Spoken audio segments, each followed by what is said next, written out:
Diyos, ang tanging hangarin mo ngayon ay lubusang makilala si Kristo, maranasan ang kapangyarihan ng kanyang sige po. Ngunit dahil kay Kristo, ang mga bagay na maaari kong umbilang ay inari kong kalugihan, inari kong kalugihan ang lahat ng bagay bilang kapalit ng lalong mahalaga.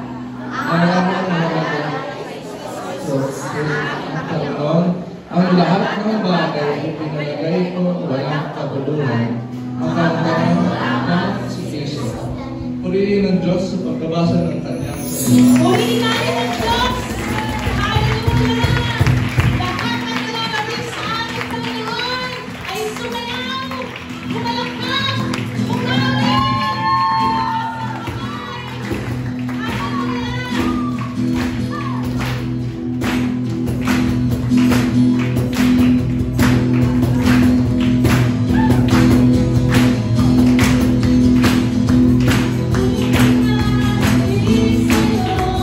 Bye.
salita ng Diyos kanina lamang. Maraming mga bagay na accomplishments si Apostle Paul. Maging sa ating buhay ay ganun din. Marami tayong accomplishment. Pero sinabi ni Paul na ang lahat na ito'y hindi na niya binibigyan ng halaga. You know why? Because for Paul, only Jesus Christ has the greatest value in his life. Ganun din po tayo lahat ng mga kapatid sa buhay natin. Ano man yung ating narating o ating posisyon, wala pa rin hihigit pa kapag mayroon tayong Kristo Jesus sa ating buhay. He is more than enough. You are more than enough, O Jesus Christ. At ang lahat ng aming kailangan ay nasa iyo. Ikaw ang aming kailangan. Ikaw ang aming minamahal. Kaya naway tanggapin mo ang aming papuri at pagpapasalamat sa mga awit mo. Let us all sing this song, church.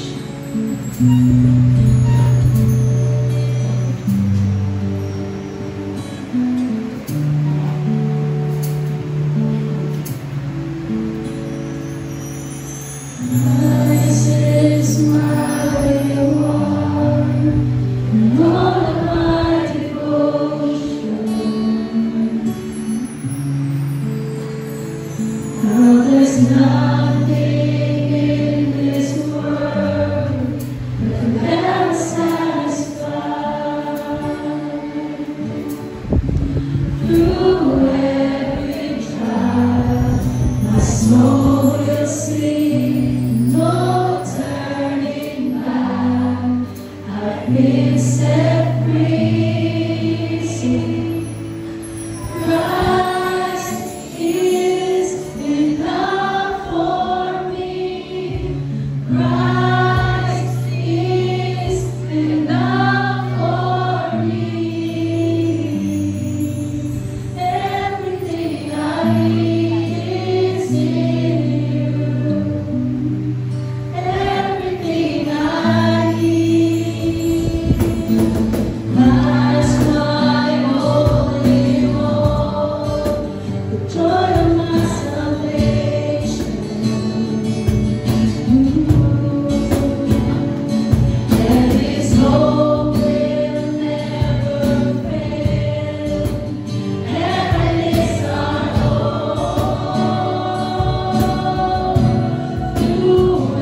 Salamat sa mga kapatid namin para Panginoon Diyos.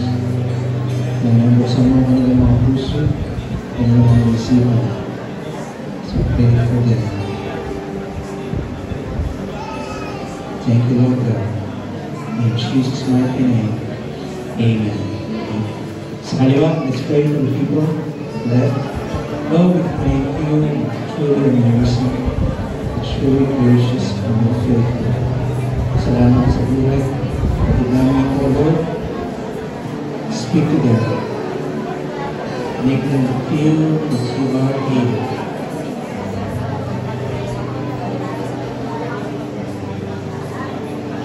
Thank you, Lord.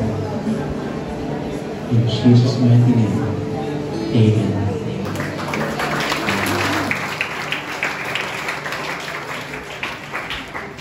Now, let's pray together.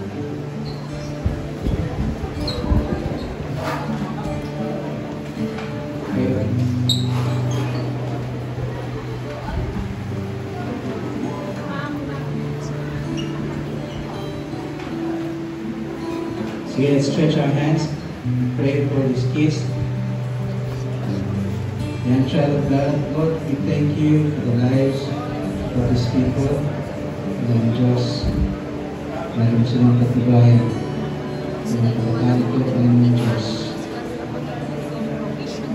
We pray for wisdom and understanding sa mga pagkakali ko, that you still discipline, Panginoon Diyos, sa kanilang buhay, that you will continuously love their parents and guide them, O Lord, in the future. Cover them in the blood of Jesus. Give them strength. In Jesus' mighty name. Amen. Amen.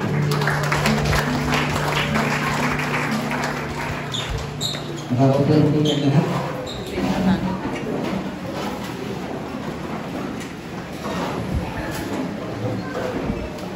Magandang umaga po sa inyo lahat. Good morning. Now today ay papatuloy po natin yung series natin about leaving a godly legacy. Ang bawat isa po sa atin, nais po natin Panginoon Diyos ay makapamuhay tayo ng ayon sa kanyang kalooban.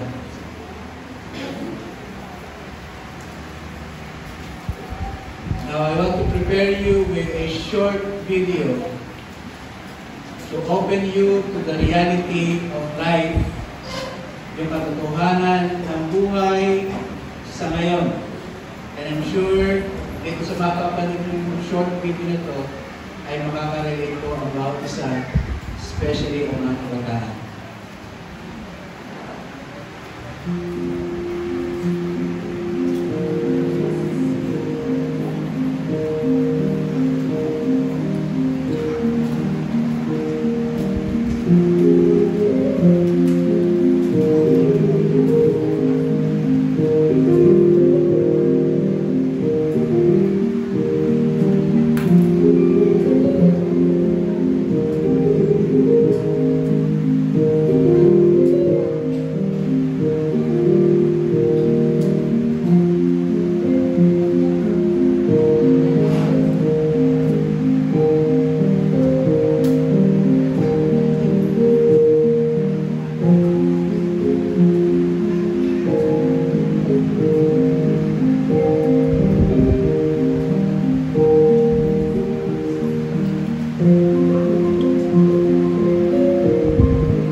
Amen.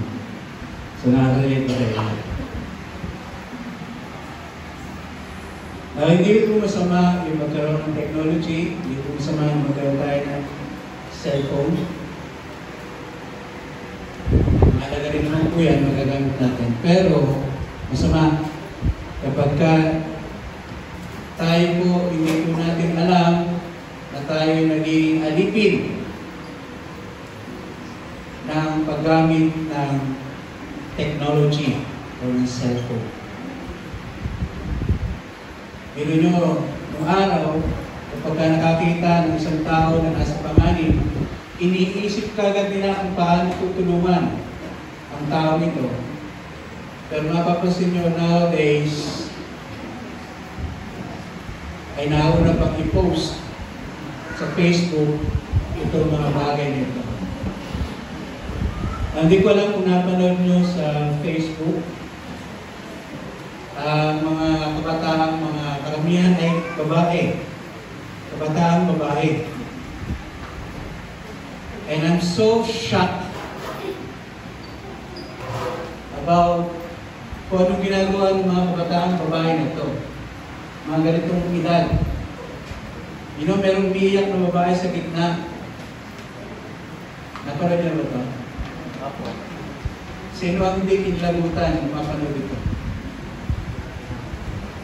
Ako mismo kinilabutan and I feel the need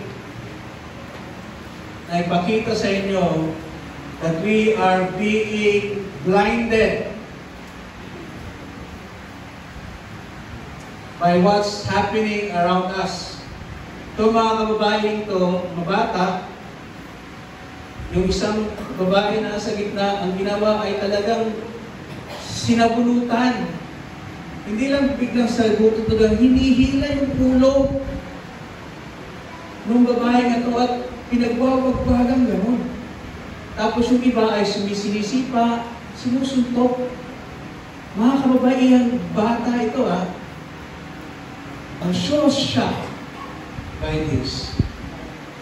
Kaya gano'n na lamang po yung heart natin to pray for the young people, lalo sa mga kabataan ito. Because they are unaware, dahil nakikita nila sa social media, akala nila ay maganda. Kasi nagtatawanan pa yung mga taong nakakakita, yung mga bata nandun doon. They are unaware that they are hurting. They are shaming yung mga kapwa nila bata. And I just we want to make them aware and open our eyes and mind na grabe po yung nangyayari sa ating kapaligiran if we are not careful. Nakala natin, ito po yung maganda dahil marami po ang gumagawa. Let's pray that God give us the wisdom to understand. Lahat po ng napanood nyo dun sa short video nyo, lahat po yun in real life. Totoo. And some of us, or most of us, are guilty about it. Nakikita nyo isang pamilya na nasa fast food, kumakain. Bagamat nandun lahat ng miyembro ng pamilya, anong ginagawa? Kanya-kanyang tasa sa cellphone. They don't have time to talk. Kaya I would encourage everyone to hear this message this morning. Let's be aware. Maging mulat tayo. Na let's be strong to resist. Kapag salo-salo kung kumakain, dapat walang cellphone para nag-uusap. Pwede ba yun?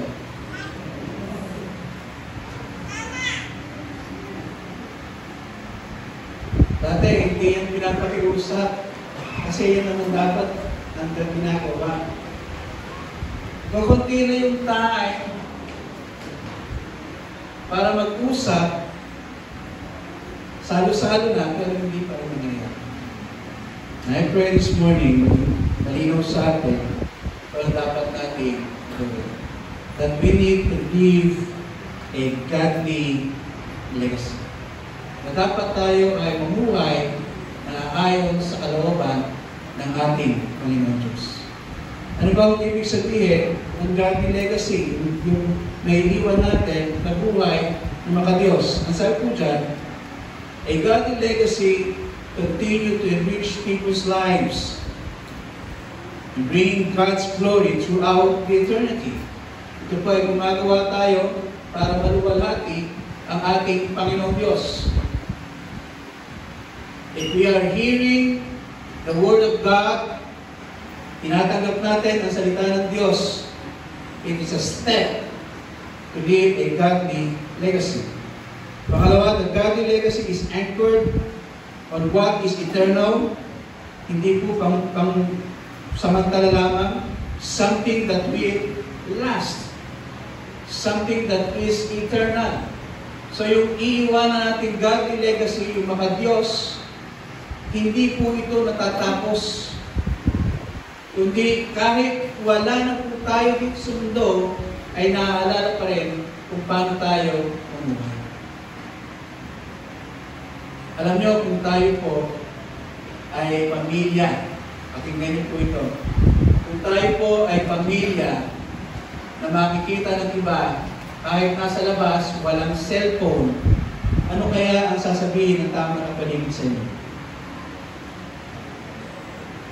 Grabe yung pamilya niyo. Talagang makikita nila na tama yung pagsasamahan doon sa pamilya niyo. Kasi nag-uusap sila. Nagtatawanan. Kung meron problema, pare-pareho sila ng nararamdaman. Hindi yung isa nagsa-cellphone, yung isa tumatawag, yung isa ay nagbabasa ng messages. Let's live a life. Ibalik natin yung dating buhay na ating nakagisnan na tama.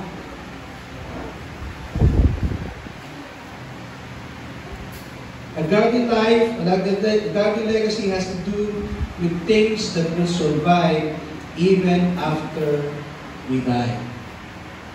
Kahit wala na po tayo dito sa mundo, yung ating iniwan kung paano tayo mamuhay ay pamulit-ulit na mahalala. That is what the life, a godly life that we want to live. Now, hindi po imposible yan. Hindi po imposible na tayo makaya natin mamuhay ng makadiyos. Tingnan natin ang buhay ni Pablo na sinulat niya doon sa mga Philippians. Philippians chapter 3, verse 7 to 8. Marami po ito, pero magpo-focus po tayo sa dalawang verses na ito. Ang sabi po dito sa verse 7 and 8, sabay-sabay po natin basahin. Ngunit dahil kay Kristo, ang mga bagay na pinapahalagaan ko noon ay tinuring kong walang kapuluhan ngayon. Oo, tinuring kong walang kapuluhan ang lahat ng bagay bilang kapalit ng lalong mahalaga ang pagkakilala kay Kristo Jesus na aking Panginoon. Ang lahat ng bagay na pinalagay kong walang kapuluhan, makamtan ko lamang si Kristo. Now, bakit kaya ganito na lamang ang sinabi ni Pablo na lahat ng ginawa niya, lahat ng meron siya sa kanyang buhay, ay sinabi niya, wala itong kabuluhan, walang halaga ito. Kundi ang mas mahalaga sa kanya ay ang kanyang relasyon sa ating Panginoon Jesus. Nabibigyan ko kayo ng context about this. Bakit sinabi ni Pablo sa chapter 3 na lahat ng kanyang ginawa ay walang kabuluhan, basta magkaroon na siya ng relasyon at makilala ang ating Panginoon Jesus. Doon po sa verse 1, sinimulaan ni Pablo na ni-encourage na itong mga taga-Philippians, taga-Philippi, that they continue to live a life na kanilang sinimulan. Kasi ito pong bayan ng Philippi, ito po yung marami po dito ang nakarinig sa mensahe about Jesus Christ, pero ang ginagawa nila ay binabaliktad nila yung katuruan patungkol sa ating Panginoon Jesus. Kaya sinabi ni Pablo sa chapter 1, patuloy niyang ini-encourage na sila ay magpatuloy kung ano yung sinimulan ng Panginoon Diyos sa kanila. That they become more knowledgeable, meron silang discernment, being filled with the Holy Spirit through our Lord Jesus Christ. So sinimulan niyo yun sa chapter 1. And then sinabi niya na yung makapamuhay ng makatwiran sa ating Panginoon Diyos ay very challenging. Hindi po ito madali. Kaya ang ginawa ni Pablo pagdating sa chapter sa later part ng chapter 1, ang sinabi niya doon na kahit na po siya ay nakakulong, gano'n na lamang ang kanyang pasasalamat. Itong sulat ni Pablo sa mga Pilipos, ito po ay sinulat niya habang siya ay nasa loob ng kulungan. Isipin niyo na lamang ay isang taong nakakulong, susulat ng isang sulat sa kanyang mga mahal na nagbibigay ng encouragement samantalang siya ay nasa loob ng kulungan. Alam niyo man siguro ang buhay sa loob ng kulungan. Sa loob ng kulungan, siyempre wala siyang kalayaan. Wala siyang kalayaan kung ano yung gusto niyang gawin. At merong kahirap. Hindi ka rin makakapagpili kung ano yung pagkain. Pagkaman sa kulungan, may cellphone. Pero si Pablo, gano'n na lamang ang sinabi niya, he encouraged those people na magpatuloy kayo. Kung nagsimula na kayo na makilala ang ating Panginoon Jesus, magpatuloy kayo. At yung mga narinig niyong mga maling katuruan, yung mga nangyayari sa inyong kapaligiran, huwag niyo hong intindihin. Yung sinasabi ni Pablo, sapagkat ako, nakatulong nga, pero doon yung kanyang kasiyahan, na hindi siya naiiya, bagamat siya'y nakulong, dahil siya'y nagpangaral, siya'y nangangaral sa ating Panginoong Jesus. Siya ay nakulong, he is being deprived of freedom, dahil sa kanyang paglilingkod sa ating Panginoon Diyos.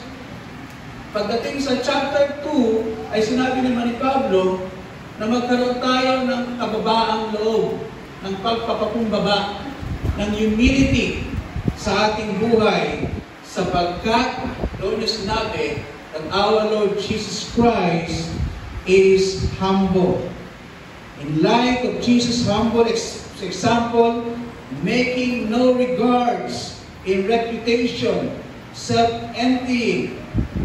Ang doon sinabi ni Pablo na siya ay masaya kahit siya ay kinulong dahil sa kanyang paglilingkod, dahil sa kanyang pangangaral sa ating Panginoong Diyos, dahil sa kanyang pamumuhay na ayon sa kalooban ng ating Panginoong Diyos. Kahit siya ay nakakulong, sinasabi niya yung kanyang kasiyahan dahil maging ang ating Panginoon Jesus ay nakaranas ng mga ito.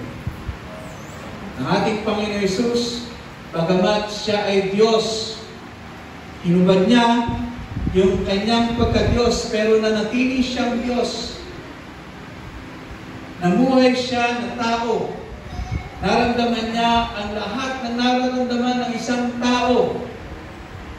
Nakaramdam siya ng saya, nakaramdam siya ng lungkot, nakaramdam siya na yung pagmamahal ng ating Panginoon Diyos. Nakaramdam siya na siya ay itakwil, ipagkanulo ng mga tao malapit sa Kanya. Nakaramdam siya na sa kabila ng kabutihan ng Kanyang ginawa, wala siyang nakita na tumulong sa Kanya. Naramdaman niyo ng ating Panginoon Jesus. Kaya sinasabi ni Pablo, pagdating sa chapter 3, ito yung sinabi niya, na lahat ng kanyang nagawa, lahat ng meron si Pablo sa kanyang buhay, lahat yun ay tinutuloy niya walang kabuluhan. Ang pinapahalagahan niya ay ang ating Panginoong Hesus. Si Pablo po ay galing sa mayamang angkan. May pera po ang pamilya ni Pablo. Kung tutuusin, hindi naman niya kailangan pagdaanan, hindi man niya kailangan siya ay makulong, hindi man kailangan siya ay hampasin, hindi man kailangan siya ay manganib sa kanyang buhay, dahil mayaman sila. Pablo is a Roman citizen, na pwede niya sabihin na ako'y Roman citizen, hindi na po ako pwedeng galawin. Si Pablo ay aral, siya po ay tinuruan ng isa sa pinakamahusay na guro noong panahon na yon. So mataas ang kanyang pinag-aralan. At si Pablo po ay meron siyang mataas na katungkulan, a high and powerful authority, na kahit sino ang ituro niya, ay pwedeng papatay.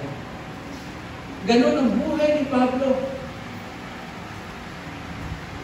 If you think about it, sa kapanahunan na yon, itong buhay ni Pablo, sasabihin nyo, sana all. May pera, may kapangyarihan, mataas ang pinag-aralan. Kahit anong minutos, ay kayang gawin. Dahil po yung buhay natin, kung sabihin nyo talaga, mapapasana all kayo.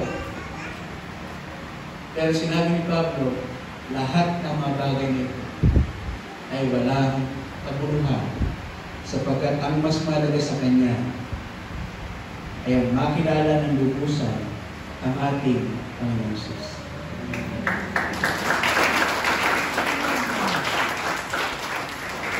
Makikita po natin yung 180 degrees na pagbaliktad. A complete reversal, tinatawag. From being powerful, from being rich, na yung mga tao, they look after, na sana gamitin din ang buhay ko noong panahon na yan. But then sinabi ni Pablo, complete turnaround, na sinabi niya, walang nalaga sa akin yan, sapagkat gusto kong makilala ang ating Panginoon Hesus. Maaaring meron po kayong kalagayan ngayon sa buhay niyo na gusto niyong magbago. Hindi po imposible. Kung meron kayong buhay ngayon at sa tingin niyo parang walang pagbabago, pwedeng magbago yan. Kung gugustuhin natin na mas mahalaga na makilala natin ang ating Panginoon Diyos. Meron kang buhay ngayon na maganda, akala natin eh okay na ako kasi malakas ako, maganda ang buhay namin, yung aking mga magulang, magaganda yung trabaho, maayos yung bahay namin, okay na ako sa buhay na ito.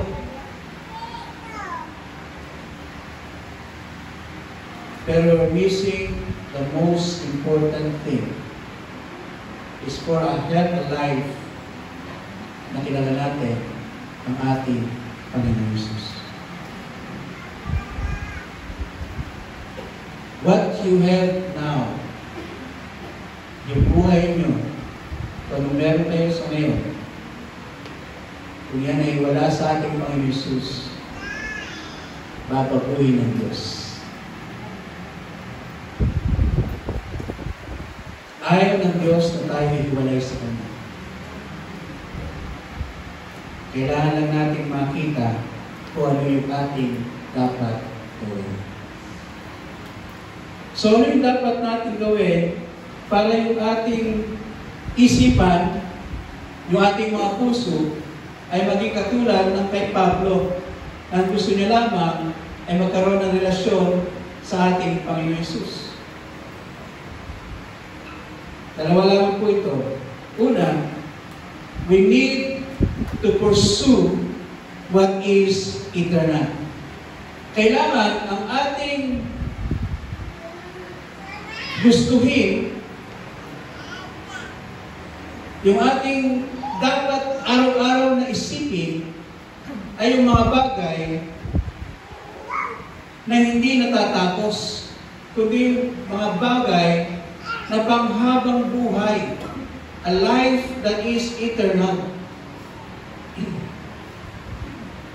If we are pursuing kung ano po yung nandito sa lupa, magkaroon ng magandang hanap buhay, magkaroon ng magandang business, magkaroon ng magandang pamilya. Lahat po yan ay maganda. Hindi ko po sinasabi na huwag nating hangarin.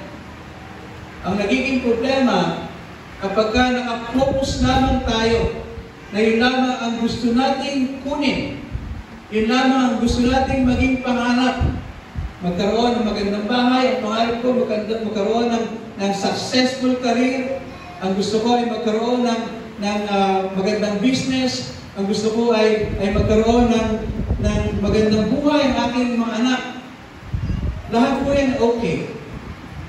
Pero kung yan lamang po iniisip natin, yan ang nais ng ating Panginoon, na huwag tayo magpaalipin na yun lamang ang ating isipin. Lahat po yan ay temporary. Ang pamilya ay nawawalan ng miyembro ng pamilya. May namamatay, temporary. Ang ating trabaho, maganda ngayon, pero no one knows, tomorrow, next week, next month, bigla mawawalan ng trabaho, temporary. Maaaring maganda ang ating estado ngayon. Yung mga tao, tinitunan ka, they look up to you. Isang pagkakamali lang, lahat yan ay mapapunta sa kahiyan. Temporary. Kaya kung yan lamang ang iniisip natin sa ating buhay, nanganganib po tayo. Diyan po nagkakaroon ng depression. Hindi ko alam, pero lagi natin sinasabi na dapat ang tingin natin sa ating buhay ay pangkalangitan na. Lahat po tayo, narinig natin ng ating Panginoong Diyos, ang kanyang pangako. Siya po'y mauna sa atin at iaayos na, iahanda na yung lugar natin kasama siya. Pero bakit nadi-depress tayo kapag tayo ay nawalan ng trabaho? Bakit tayo nadi-depress? Ang pakiramdam na natin, tayo nag-iisa. Kasi wala tayong boyfriend o wala tayong pamilya. Samantalang sinabi ng ating Panginoong Diyos, yung buhay natin, eternal life, kasama ang ating Panginoong Diyos, ay nakahanda na sa atin. Pero bakit kayo naman, kapag ka nag-isip tayo ng business, bumagsak ang business, parang pinagsakluban tayo ng langit at lupa. Grabe yung ating lungkot. Kapag ka sinubok tayo ng panahon na nagkaroon tayo ng grabing karamdaman, ay parang babagsak ang lahat sa atin. Sapagkat iniisip natin, ito yung buhay natin dito sa lupa. Ang dapat natin isipin ay naghihintay na buhay na walang hanggan sa langit kasama ating Panginoon Jesus. Think, pursue what is eternal. Bagamat we pray for these good things, magandang pamilya, magandang trabaho, magandang business, we pray for these good things that is well and good. Pero wag po natin hayaan na tayo po ay nakakulong doon sa mga pangarap na yun. Sapagkat ang nais ng ating Panginoon Diyos ay magkaroon ng buhay na kasama siya. We need to let go Yung lahat ng bagay, we need to let go of things that slows us down, to bring us down, that prevent us on following our Lord Jesus Christ. Meron po akong natutunan over the years na itong mga bagay na binibigay sa atin ng ating Panginoon Diyos. Magandang trabaho, magandang pamilya, maayos na kaibigan, mataas na deposyon, lahat po ito maganda. Kaya po binibigay sa atin ng ating Panginoon Diyos.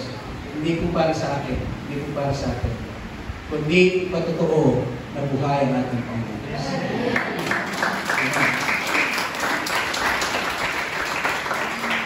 Meron po akong share sa inyo kasi gusto kong maging makatotohanan itong mensahe ng Diyos. Kaya gusto kong maranasan itong mensahe ng ating Panginoon Diyos. Na lahat po ng magahalagang bagay, isip ko, makamit kaya ako ng isang tao na katulad ni Pablo? Bihira mo yan, ha? Hindi yun si Pablo, sinasabi dito. Pero katulad ni Pablo, na sa kabila ng lahat ng kayamanan, kapangyarihan, edukasyon, lahat yun ay isinantabi niya. Makilala lang ang ating Panginoon Jesus. That God answered my prayer. For some reason, this week or last week, ay meron po akong tinawagan na dating kasamahan sa opisina, sa kumpanya. Siya po ay Singaporean. Now, nakakatuwa po itong tao na ito sapagkat 25 years ago, nagkasama po kami nito sa isang seminar. Itong Singaporean nito. Hindi ko sasabihin ang kanyang pangalan, pero nung kakausap po kami, ay nabigla po kami sa isa't isa.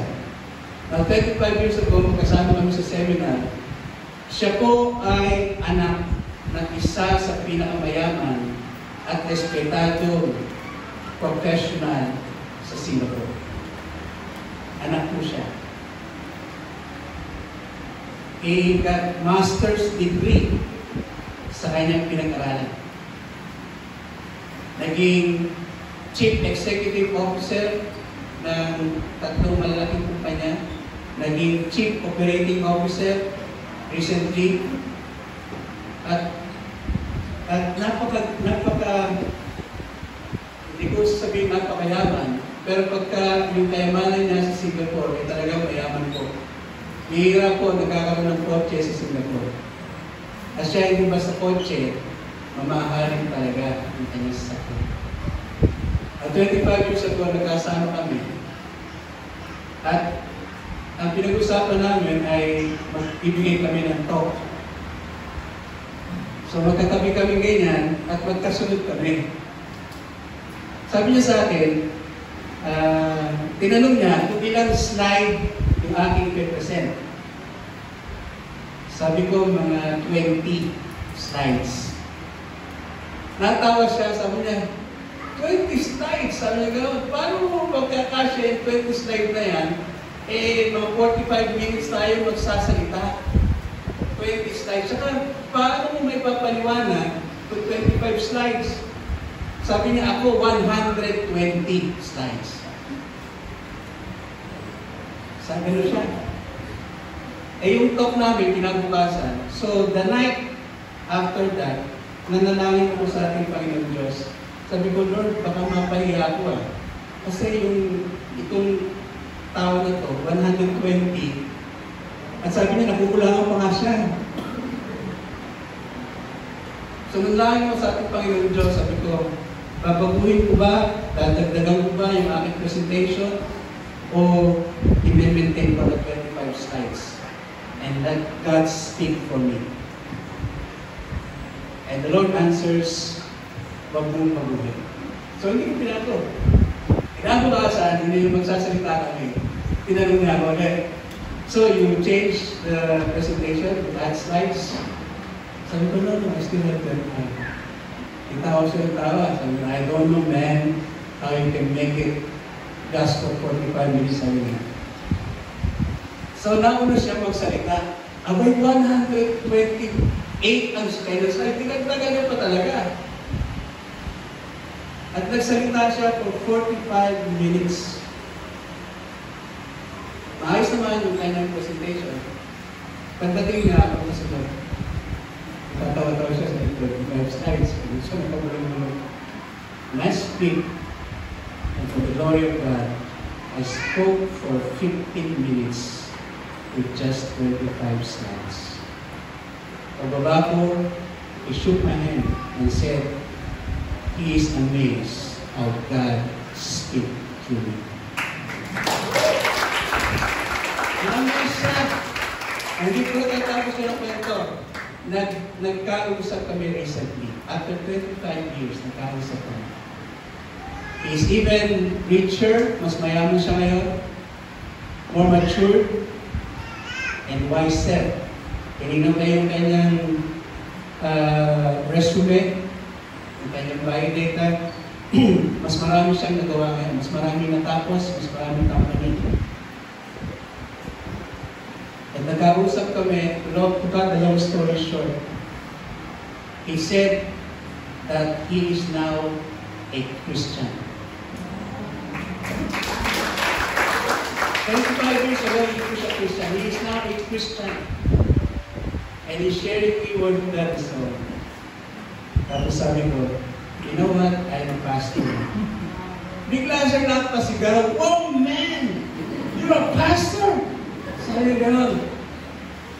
Sabi niya, no, I'm embarrassed to share those words to you. You know me better. You know me better. Sabi niya. And sabi niya, hindi na siya mapakali. Kasi una na pinag-usapan, it's about work. He's becoming more excited when we talk about the Word of God. Sabi niya, and this is my message, despite his riches, despite na grabe yung kanyang qualification, President, Chief Executive Officer, and now he owns his company. And sinabi niya sa akin, last year we went to Africa. He went to Africa, yung remote area ng Africa. And there he met a Christian who said, nung alam na siya Kristiyano, then the lady asked for prayer. At pinag-pray niya itong babae na to sa Africa. Pagbalik niya sa Singapore, nariwa siya, sabi niya, walang maipukumparang kaligayahan. Sa lahat ng kanyang kayamanan, hindi po siya natuwa. Yung mag-travel siya for many miles papunta sa Africa just to pray for one people, one person. Grabe yung kasiyahan niya. Grabe yung kasiyahan. And he said he started to pour out his testimony that all these things na meron siya meant nothing because he wanted to know God more.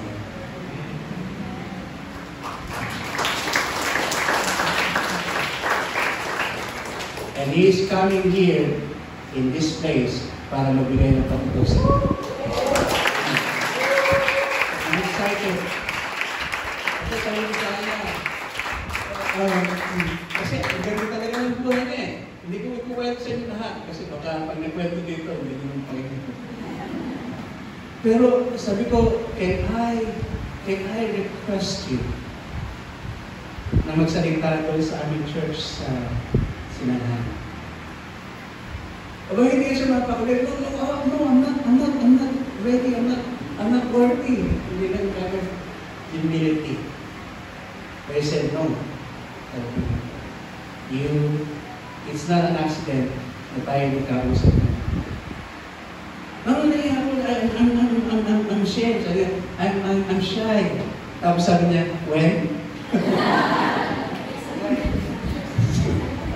Sabi ko, every time you want, sabi ko, pag pumunta ka sa Pilipinas, just give one Sunday class. And he said yes. He said yes. Amen. Amen.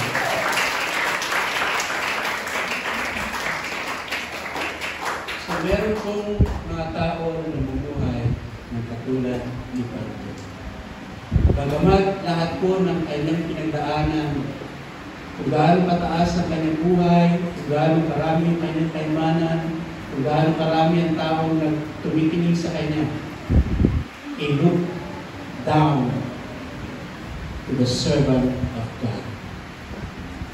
Because he is thirsty and hungry to know more about Jesus Christ. Alam niyo mga katulad ko sa tao ito, kung sinabi kong pastor, talagang ginugel niya. Sabi ko, hindi ko siya maniwala eh. Sabi ko, you can Google me. Tinignan yung pangalan ko. Nakita na nag-screenshot pa na magkasama ko si Sister Gina.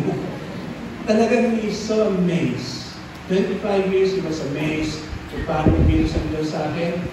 25 years now, he's still amazed how God continued to use me for His kingdom. Amen. So, hindi ko yung sinasabing hindi importante yung magkaroon tayo ng magandang buhay, trabaho, pamilya. Magkaroon tayo ng magandang kalusugan. Pero pag ikinumpir mo yan, sa buhay na nag-iitay sa atin sa langit, sasabihin nyo, talagang walang kabuluhan ang lahat ng ito. Mas gustuhin natin na makilala ang ating Panginoon Jesus kung paano siya kumilos sa ating buhay. Let's pursue what is eternal. Pangalawa, let's pursue intimacy with Christ. Ang sabi po dyan, ang lahat ng bagay ay pinalagay kong walang kabuluhan. Makantam ko lamang si Kristo. Lahat, sinabi ni Pablo, of all the qualifications, the life, the riches that he has, sinabi niya, lahat po yan ay pinalagay kong walang kabuluhan. Bakit? Gusto niya lamang makamtan ang ating Panginoong Jesus. We must, I implore you, nakikiusap po ako sa inyo, we must fall in love with Jesus Christ. Amen? If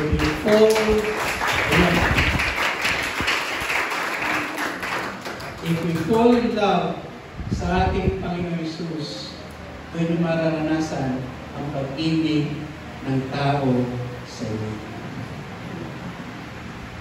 Kung lahat po tayo dito ay nagmamahal sa ating Panginoon Diyos, we will value time.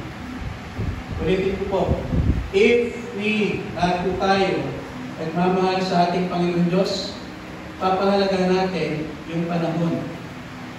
Yung panahon na tayo kasama ang ating pamilya. Yung panahon na tayo may trabaho.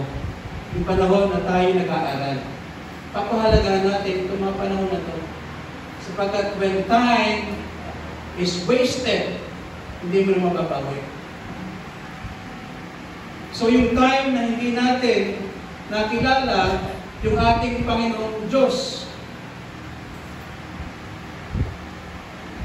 yung buhay na dapat sana ay naranasan natin, yun po yung ating namimiss. Maaaring in the past, may nagawa tayong pagkakamali. May meron tayong nagawang maling desisyon in the past. Abay, nakaraan na po yun. Ang harapin natin ay yung buhay na gusto ng Diyos para sa atin. At ang buhay na gusto ng ating Panginoon Diyos sa atin ay magkaroon tayo ng matibay at malalim na relasyon sa ating Panginoon Diyos. Kung gusto natin maging buo ang ating pamilya, we need to put our Lord Jesus in the midst of our family. Kung gusto natin na maging successful tayo sa ating trabaho, sa ating business, put Jesus in the middle of our business, of our work.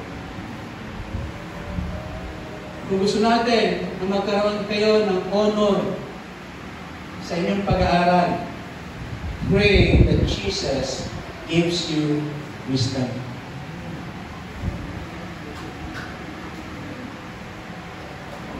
At ang ating Panginoon Diyos ay tapat. Hindi po siya madami. Yun ang magandang karelasyon. Yung hindi tayo pinagdadamutan. Yung maganda yung ating karelasyon na yung ating kapakanan ang mas importante sa Kanya. Magiging buhay ni Jesus Christ, hindi niya po inisip yun, mas inisip niya yung kaligtasan natin. Hindi ba ang sarap na magkaroon ng ganung relasyon sa ating Panginoon Jesus? If we want to recover doon sa ating sakit at karamdaman, have faith. Walang imposible sa ating Panginoon Diyos. Kaya tayong pagalingin ng ating Panginoon Diyos. We must fall in love sa ating Panginoon Jesus. If we want to fall in love sa ating Panginoon Jesus, magkaroon ng intimate relationship sa Kanya, lagi dapat natin siyang iniisip. Hindi ba sa atin, pag meron kang crush, o meron kang mahal sa buhay, lagi siya yung iniisip mo. Yung pagmamahal ng isang ina sa kanyang anak, kahit buhay niya ay ibibigay niya sa kanyang anak. Hindi siya pwedeng magkaroon ng sakit kapag ang kanyang anak ay may sakit. Yan ang pagmamahal ng isang ina. Ang pagmamahal ng isang ama, pag nakita niya na yung kanyang anak ay naaapi, nandoon yung tapang ng isang ama na ipagtanggol ang kanyang anak. Yun ang pagmamahal ng isang ama. But if we want to experience the love of God, kailangan lagi natin siya nasa isip.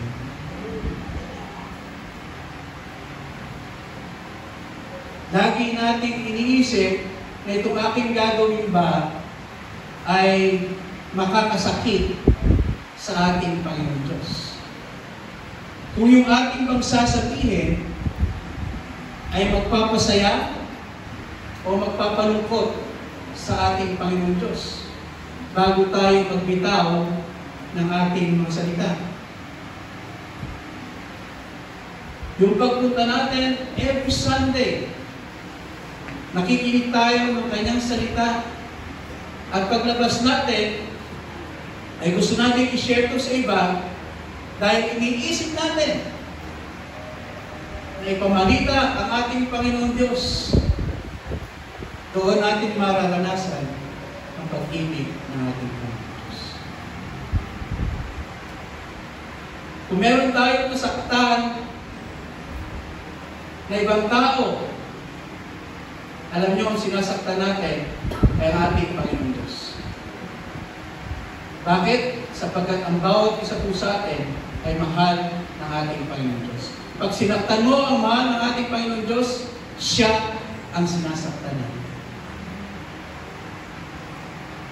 Kaya kung meron po tayong nasaktan o nasabihan ng hindi maganda na ating po ng ibang tao, ating mga kapatid, mag-anak, kapamilya, kapitbahay, o kakilala, meron tayong nasabi na hindi maganda.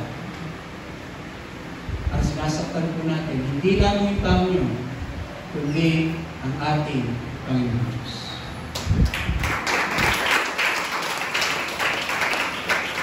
Kaya kung sinasabi natin, mahal natin ang ating Panginoon Diyos, lagi natin siyang nasa isipan. At kung alam natin na ito, nagawa natin, sigurado malungkot ang ating Panginoon Diyos. Kailangan puntahan natin at itama. Mayroon tayong pagpapakumbaba na itama yung ating maling ginawa. Pastor, hindi mo po kasalanan eh. Pero nakasakit ka. Mas maganda na yun na ikaw ang lumapit at may pagpapakumbaba para ipakita ang pag-ibig ng Diyos na buhay sa atin.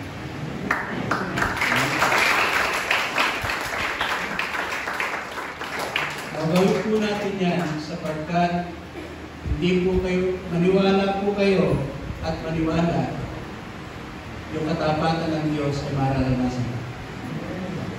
Nandito po ako magtatapos sa kwento.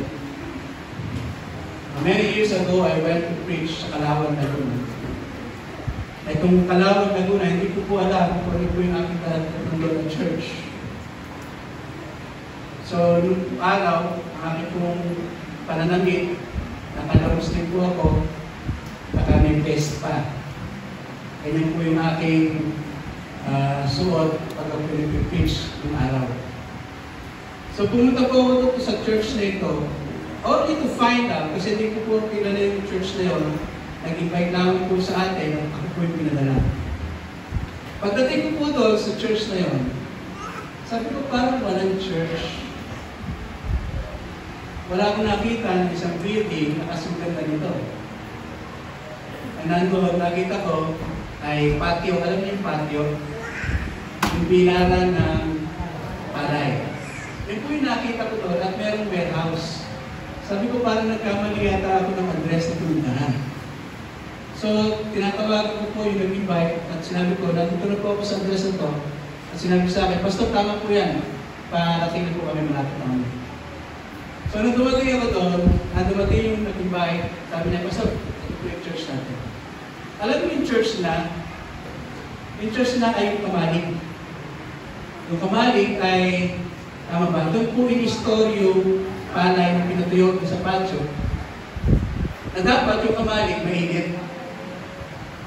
Kasi yung side ay yellow, yung bubong ay yellow, walang insulation. Para yung palay ay matuyo. Tapos, as much as possible, maliit yung bintana. Eh, siyempre, isip ko, paano ito mainit yung lugar? Nakalusli pa naman ako, tapos may best pa. So, ang prayer ko, Lord, ano ba gagawin ko? Tanggalin ko ba yung best ko, tapos i-roll ko na lang yung sleeves and so on? Or naka-t-shirt naman ako, sabi ko, pwede na. Kasi mainit eh. But the Lord said, no. Pumunta kang ganyan, magsasalita kang ganyan. And I speak and I preach about faith. The faith in God. I said, when you love God, you will experience faith. Tama ba? And I'm speaking, siguro mga kasi tanyo din ito. Pero habang ko yung sasalita, talaga namang takak-tak yung pawis ko, masama-masa ng pawis ko, masama-masa yung pawis ko. But I continue to preach. Sabi ko, grabe itong place nyo. And you're blessed with this place kasi tahimik, sabi ko gano'n. Hindi ko sinabi mainit. Pero nakikita naman na talaga mainit. Kasi habang nagsasalita ako, nung nakikita nila bumabakat ng pawis, tinapat na yung dalawang ventilador sa akin. Tapos sila naman ang pinabisan. So pare-pareho naman yung pawis. So what I said is that if you love God, you have faith, yung katapatan ng Diyos ay mararanasan.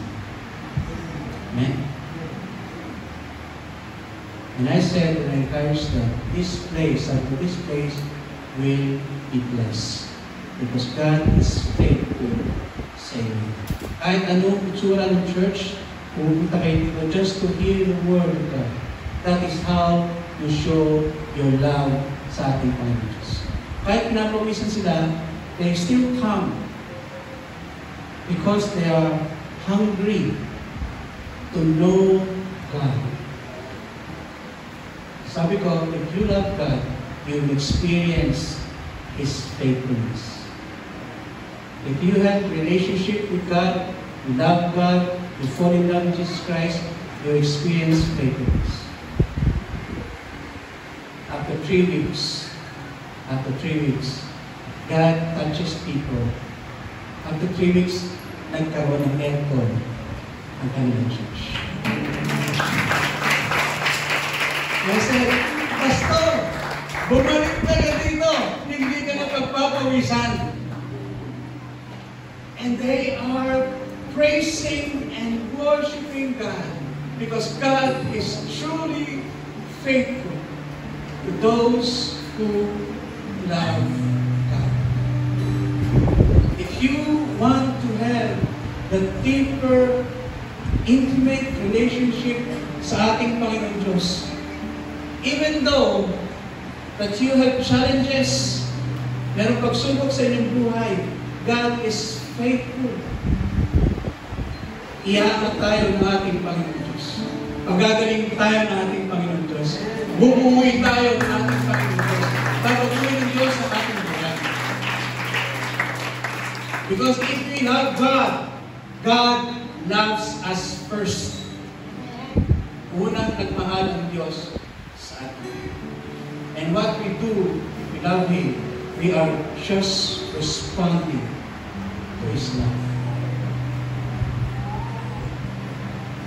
So if you want to experience God's power, God's faithfulness, fall in love with God. Fall in love with our Lord Jesus Christ. If you meet someone who is, the love of God is in him, you can fall in love with that person. Because God's love is in that person.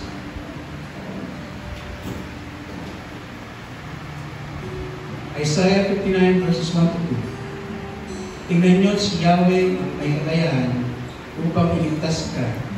Siya'y hindi bingi upang hindi marinig ang iyong hinahiling. Ang masasama niyong gawa ang dahilan ng pagkawalay niyo sa Diyos. Nagkasala kayo kahiya, hindi niyo makita at hindi niya kayo marinig. Because of our sins, it separated us from God. Yung mga mali natin ginagawa, mga bagay na ginagawa natin that grieves the Holy Spirit, those separated us from the love of God and prevents us to be a godly. So meron man gusto nating bitawan sa umagang ito, kung nating bitawan ang ating pag-ibig sa ating Panginoon Diyos, kung natin bitawan yung pananampalataya natin sa ating Panginoon Diyos, ang bitawan natin ay ang kasalanan. Sapagkat ang kasalanan, ang sinasabi dyan, ang dahilan, kaya hindi natin siya makita at kaya hindi natin siya marinig. Because of our sins. Bitawan natin ang mga kasalanan. So, one challenge today. Today, if you are asked to choose, kung sa umagang ito kayo po ay papapiliin na kayo po ay maging multimillionaire na tao pero malayo sa Diyos, o isang tao na bagamat kinakapos sa akala niya ay mahalaga, pero ang taong nananampalataya sa Diyos kailanman ay hindi mapapahiya, kailanman ay hindi magkukulang. Sino ang pipiliin natin sa dalawa na? If we are asked to choose, brothers and sisters, I pray that you choose to be the kind of person that you want to have a life which is godly, a life kasama ang ating Panginoon Diyos. To give another life, to give a godly legacy. Sa mga magulang, po yung ating iniwan na legacy. Na buhay sa ating mga anak. Pakita po natin sa kanila kung dapat tayong magmahal sa ating Panginoon Diyos. Sa mga kabataan, sa mga anak, pakita natin, mahal natin ang ating Panginoon Diyos kung meron tayong disiplina at respeto sa ating mga anak. Kung tayo gusto natin pakita ang pagmamahal ng ating Panginoon Diyos, dahil sinabi natin, mahal natin ang ating Panginoon Diyos, mahalin natin ang taong nasaktan natin. Mahalin natin ang taong nanakit sa atin. And you will be amazed that you will experience the faithfulness of God. So stand.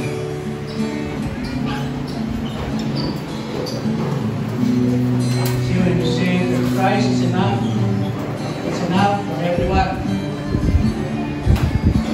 Christ's love is enough to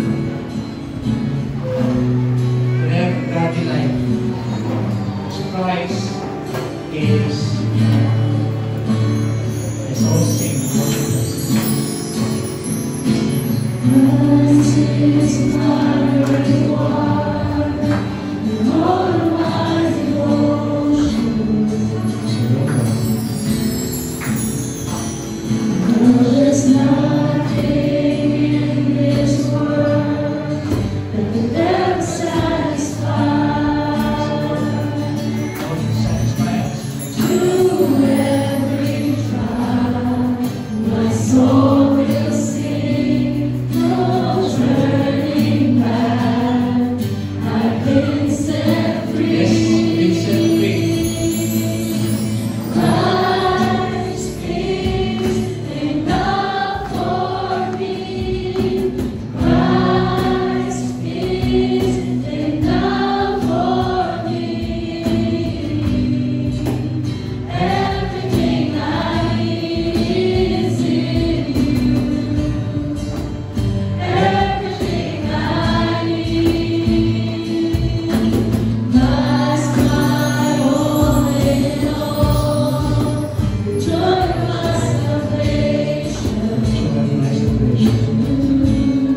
thank you for your love.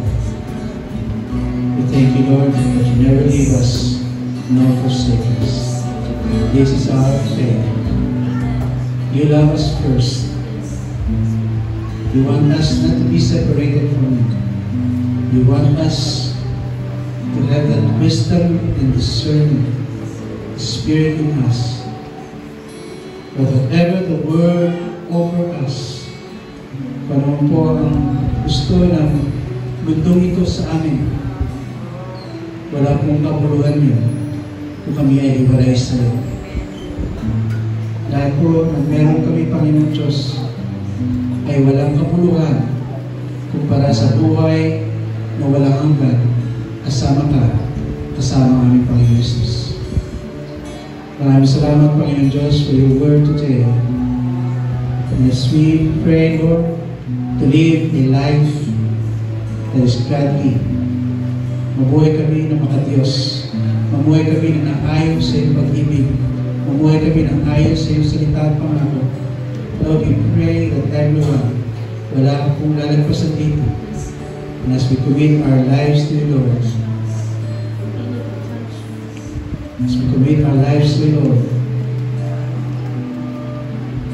if we decide to follow Jesus, if we decide to love Jesus, there is no turning back. We just move forward. We never lose focus to you, Lord. We thank you, Lord God. The Holy Spirit, seal this word that we receive today. That we just pursue eternal life, to pursue intimacy with our Lord Jesus Christ. And let us experience your faith. Let us experience your love.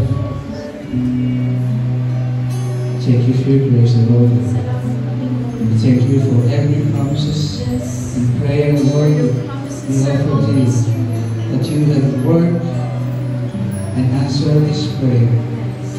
In Jesus' name. Wala mo ang buwan ng patawin ko, Panginoon Diyos, to give the desire of his heart for himself and para sa kanyang pamilya. Pray for wisdom and understanding that you guide him, Lord. Lord, we thank you sa buhay ng bawat isa. We praise you and worship you, Lord. Sa lahat ng pinagkatiwala ng Diyos sa amin, Panginoon Diyos. We praise you and because of the life of these people that you have entrusted to us. We thank you, Lord God. In Jesus' mighty name. Amen.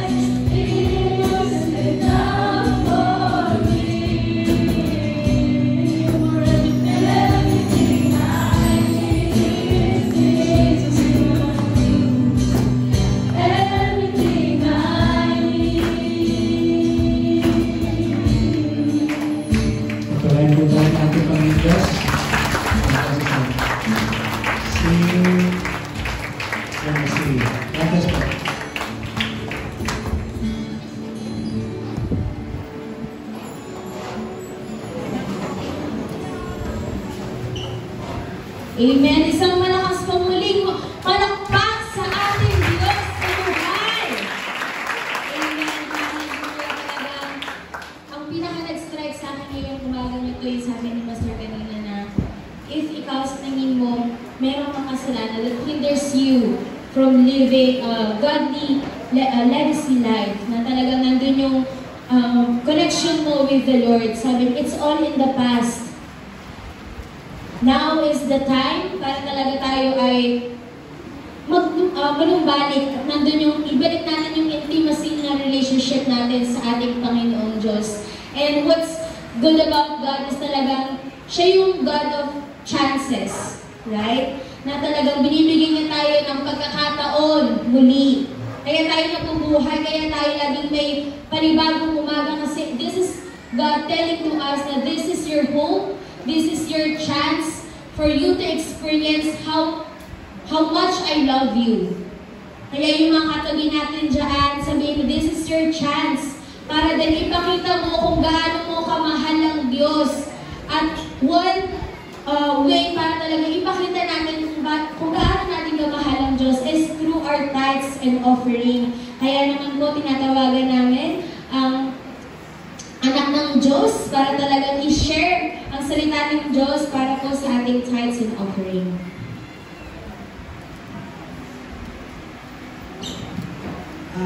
Bago po ako manalangin, talaga pong pinukonbik ako kanina habang sa umpisa pa lang po sa devotion pa lang nandun talaga yung topic natin na pag-ibig. Kinunbik talaga ako ng Lord, sabi niya, mag-share ka, sabi niya gano'n. Kasi kagabi pa lang, sabi ko, Lord, share ba ako? Sabi ko gano'n. Tapos inano talaga ako ng Lord na sa umaga pa lang talaga, doon sa devotion pa lang talaga, nandun talaga yung pag-ibig. Kaya alam ko, inaano talaga ng Lord na share ko itong na-experience ko. Yung last week po ng January, meron po akong kaibigan na inakay ko rin po ito sa Panginoon. Nabalitaan ko po na may stage 4 cancer siya.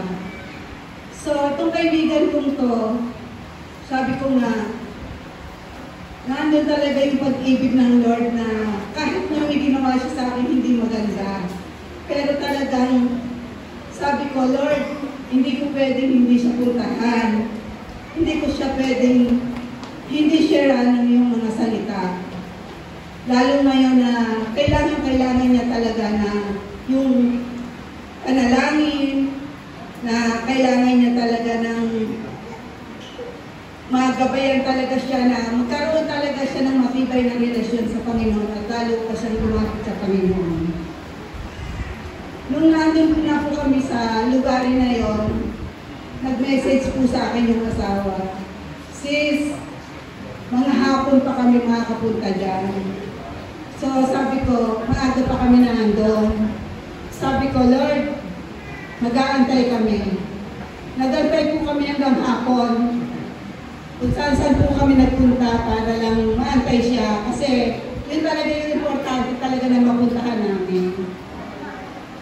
Na pagdating ng oras na napuntahan namin siya doon sa bahay, nandun talaga yung awa na talagang nandun talaga na kailangan niya talaga ng prayer. So, pinag-pray po namin siya. Siyempre po, yung inyong lingkod, hindi naman po tayo pupunta doon ng alam natin na tayo ay kailangan natin talaga na kahit pa paano, alam natin naman na ano ba yung kailangan ng may sakit. Siyempre po, importante, panalangin. At ano po ba yung susunod? Siyempre po, yung inyong lingkod, kahit pa paano po, nag-abot ng konting tulong. Hindi ko po ito sinasabi para itaas yung aking sarili. Sinasabi ko po ito sa inyo para itaas ang Panginoon. Kasi po, siyempre po, sa ating buhay, bilang tayo ay kailangan talaga natin ng financial. Siyempre po, ang ipinataas ko po dito, Panginoon, na makita ng taong ito na sa kabila ng lahat ay kumikilos ang Panginoon sa kanyang buhay. Ay po ba? Salamat sa Lord dahil after 2 weeks ng aking pagbibigay, ibinalik ng Panginoon 10 times yung binigay ko sa Kanya. Sa napakabuti ng Panginoon na talaga pumilis talaga siya na naando na magbigay tayo ng ayon sa ating pasya na may pag-ibig sa ating kapwa at may pag-ibig sa ating Diyos. Ang binigay pong revelation sa akin ng Panginoon ay sa Malaki po. Malaki 9, 10. Ibigay ninyong buo ang inyong mga ikapo upang matugunan ang pangangailangan sa aking templo. Subukan ninyo akong gawin ito kung hindi ko ibubuksan ang durong ngawan ng langit at ibuhos sa inyo ang masaganang pagpapala. Amen po. Sige po, itaas na po natin ang ating kaloob. Yes, so God. Panginoon, salamat po Panginoon sa umagang ito, Panginoon. Nandito po kami, Panginoon, na umiibig sa iyo, O God. Salamat, Panginoon, sa bawat kaloob na ito, Panginoon. Salamat, Panginoon, sa bawat biyaya mo, O God, sa bawat pamilya namin, Panginoon. Alam namin, Panginoon, na ang pag-ibig na ito, Panginoon, kami handang sumunod sa iyo, Panginoon. Handa kami magbigay, O God. Dalangin namin sa bawat isa, Panginoon. Ng aming kaloob, Panginoon, dalangin po namin, Panginoon, magamit ito, Panginoon, ng maayos, Panginoon, sa bawat gagawin namin sa simbahan nito, Panginoon, nawa, Panginoon, may share namin, Panginoon, ang mga biyaya, Panginoon, na ito sa amin. Salamat, Panginoon, pinupuri ka namin, pinasasalamatan. In Jesus' mighty name we pray. Amen.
Yes, talagang tuloy-tuloy na pagpapala. Sino gusto dito ng tuloy-tuloy na pagpapala? Amen! Kaya naman kung gusto mo ng tuloy-tuloy na pagpapala, patuloy tayo na talagang magsimba every Sunday at mag-invite ng mga bagong kaluluwa para sa ating Panginoon. At katulad ng mga batang ito na talaga nagpapagamit ng kanilang mga buhay, we encourage everyone na kung kayo po ay may mga anak, pamangkin, apo, kung sino man po kilala yun na bata, to involve them in the kids ministry. At meron po silang gawain every Saturday din po. At syempre patuloy din po ang ating Sunday Sun celebration dito po sa Wisdom Church, Sinalhan. And may I call on Sister Gina for our declaration. Sabi po ni Tats. Gumana lang ako, Sister Gina. Yes, sige po, tayo po lahat. Ito kayo para po sa declaration ng mga salita ng ating Panginoon. Tayo po natin tatandaan yung bawat salita ng Diyos ay buhay. Ito ay buhay. Ito po ay makapangyarihan. So as we confess the word of the Lord, nandoon po yung ating conviction that the Lord will do what He promised to us. So lahat po tayo, sabay-sabay po natin basahin sa Psalms 112 verses 1 to 3. Praise the Lord! Blessed are those who fear the Lord, who find great delight in His commands. Their children will be mighty in the land. The generation of the upright will be blessed. Wealth and riches are in their houses, and their righteousness endures forever. Let us all declare, I declare, God builds a legacy for my family. Ang hindi magagawa ng tao ay magagawa ng Diyos sapagkat walang imposible sa Diyos. ay maraming nagpasalamat tayo sa ating Panginoon. Hallelujah! Purihin ka, aming Diyos. Ikaw ang Diyos na mabuti. Ikaw ang Diyos na mapagmahal. Ikaw ang Diyos na tunay kong tapat. Salamat sa bawat mga salita mo na aming pong natutunan sa umagang ito. Dalangin po namin na katulad po ni Apostol Pablo. Piliin po namin yung higit na mas mahalaga. Yung mga bagay na makadiyos, yung mga bagay na makalangit. Tulungan mo po kami, Panginoon, na ito ay maganap sa aming po mga buhay. Tulungan mo po kami, Panginoon, at isip po namin ay walang iba kung hindi Ikaw, aming Diyos. Hanapin namin ang mga prinsipyo mo, hanapin namin ang kalooban mo, hanapin namin ang mga bagay na makapagpapalapit sa amin sa iyo, sapagkat iyon ang nais mo, aming Ama. You are longing for each one of us. Ayaw mo kaming mapahamak. Kaya patuloy at patuloy ka nagbibigay ng iyong mga salita upang kaming lahat marating namin yung destination that you have already planned for each one of us. Ayon ay walang iba kung hindi ang makasama mo kami dyan sa kalangitan. Lord, I pray that each one of us mag-fall in love kami.